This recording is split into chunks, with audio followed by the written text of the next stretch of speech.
You know, all the public schools today or this week is the last week that I'm going until the new semester starts. Uh-oh. But I guess you guys do have school, right? Your vacation is much later. All right, so I guess I wouldn't be rushing anymore. I don't have to rush from one school to the next. What? If you guys come, there should be class. It's You Hanukkah. guys have to, we don't, no one shows up. Yeah, I know. It's only like me after. Last week I wasn't available. No, not last week. Like Well, actually, you know what? it's- What time do you guys want to come? Because I might start a barbecue. I don't know. No, barbecue, what, college guys too? Or just- No, it's just high school kids, but they're from public school. Somebody wants to start. So let's see, we're going to work out the hours. I have no problem. Okay, guys, so let's do it. Bezat Hashem. One of the things that I wanted to actually discuss, we got to take maybe 10 minutes max. And we did speak about the concept of Lashon hara, how bad it is. So if you remember last week, we said, thank you for reminding me, that, guys, I need your attention, please. That we're going to talk about if somebody continues and constantly speaks Lashon hara, he might transgress 31 commandments of the Torah. I think it's like 17 of negative commandments and 14 positive commandments. Let's first start with the first one. And this is actually, it's going to take us a while to explain it.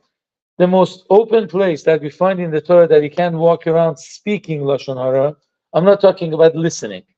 Listening to Lashon hara is a sin too.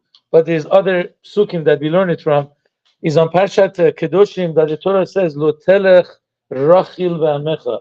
You can't walk around tail bearing or talking behind people. So rachil means don't go like a spy that spies around what people are doing to talk to other people. So if somebody actually speaks Lashon hara as transgressing this negative commandment, Lo telech rachil ve'amecha. Now the Rambam writes down, and the Chafetz Chaim brings it down, that there are 4 levels in rechilut, which is Lashon hara. Again, they're all bad. Don't think that some are better. They're all bad. They all destroy people. But the question is, how bad is it? Which one is worse? But they're all bad. So the first thing is that imagine Reuven said something about Shimon. So that actually has to do with Shimon, because Reuven said something behind his back, or Reuven did something to him.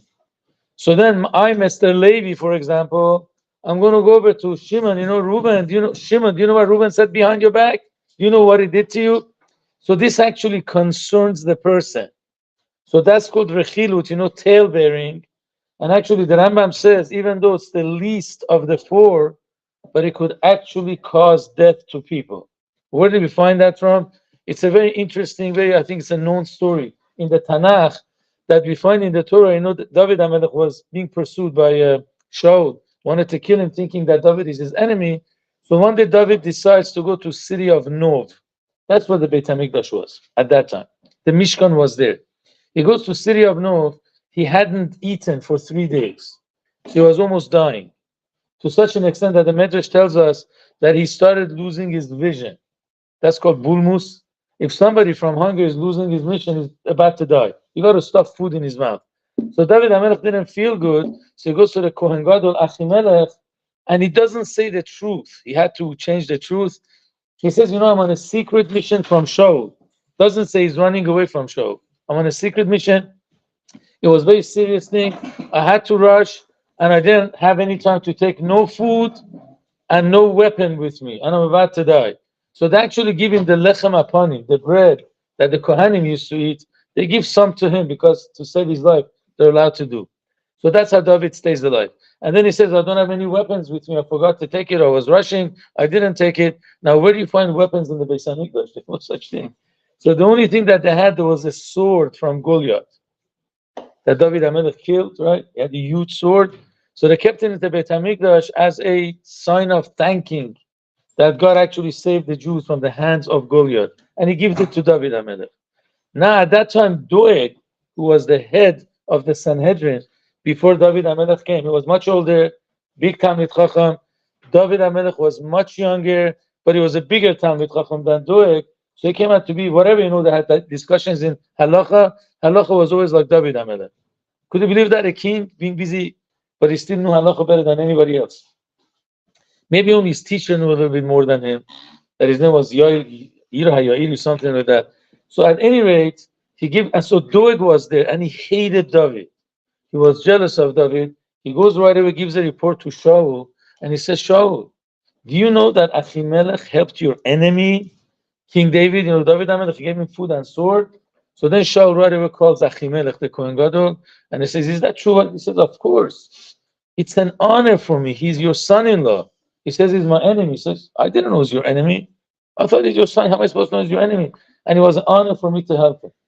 So actually, this is what Doeg did. He told Shaul, "Do you know what this guy did to your enemy? Had something to do with Shaul." And then Shaul didn't believe it, and he sends actually Doeg with a large army, and they destroyed the whole city of Nov. 85 Kohanim get killed. So the Rambam says, even though the Chilut is the least, but a person shouldn't go around telling people, "You know what this guy said about you," because it could bring death of people. That's number one. Second level is if I say bad about somebody, even if it's true and it doesn't concern you at all, even if it's anything about you. I see a guy, for example, went to McDonald's. Dumb example I'm bringing, because nobody does it here. So I say, no, this guy went to McDonald's, and not only that, he actually didn't only just buy a hamburger, but he actually bought a cheeseburger.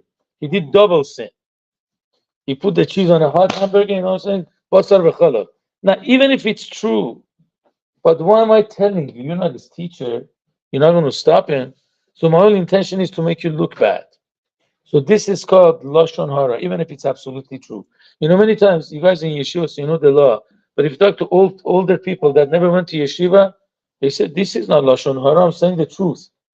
Thinking that saying the truth is not Lashon hara. But if my intention is to make him look bad, even if it's true, it's Lashon hara. There is this third level, which is worse. If you say a lie about a person, he never went to McDonald's to eat non-kosher, but I make up a story.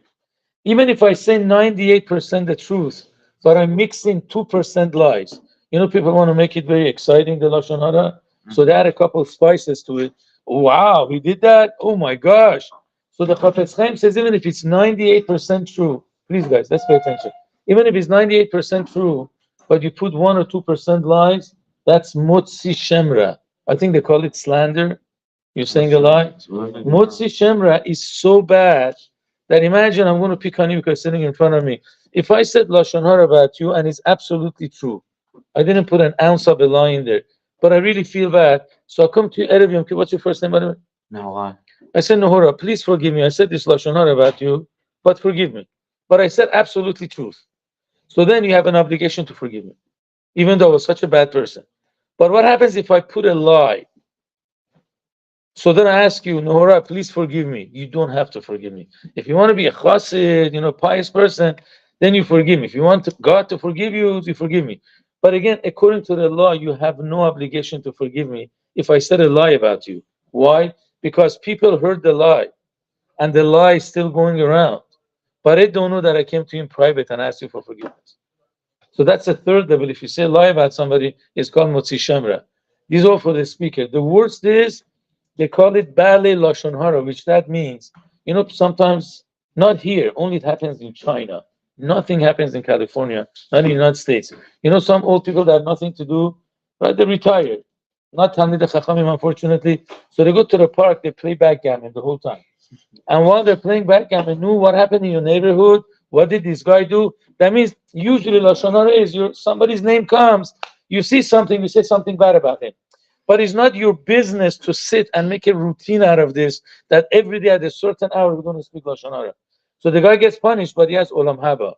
If somebody is mesapre Lashon hara or ba'ale Lashon hara, which means they make a set time that they sit and speak Lashon hara. Play backgammon in the park.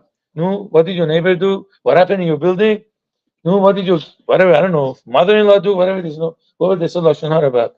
So that is so bad that if he doesn't do tshuva before he dies, he doesn't have a share in the world to come. So this is the first part of the Chafetz Chaim that we learn for today. The Torah says, "Lo telech rachil ba'amecha." Do not go tail-bearing amongst your nation. And we said 4 levels. Even if it's the truth, but concerns him, it's called rechilut. If it doesn't concern you, or just say something bad about somebody, even if it's true, it's called Lashon hara. But if I ask you for forgiveness, you got to forgive him. Then the third one is that you say a lie or you mix a lie in there, which is called motzi shemra. You don't have to forgive him Yom Kippur. And then the worst is that you actually set up a time to speak Lashon hara. May God, save us from this. Honestly, it's one of the worst things that we can do. I have seen people losing their jobs, breaking up shidduchim, destroying people's lives because of a one lie that was said, or a couple lies that were said. Whenever people get engaged, I tell them, please get married fast before somebody trashes one of you two. So I just say as a joke, but then one of the girls actually, that was the Kala, came to me, Rabbi, how did you know? Since I got engaged, people sent so many texts to my Khatan that he shouldn't marry me. Now they're married, thank God, I have few children, they're very, very happy.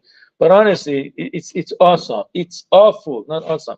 It's awful that sometimes Lashon hara could destroy somebody's life. Thank you for listening, everybody.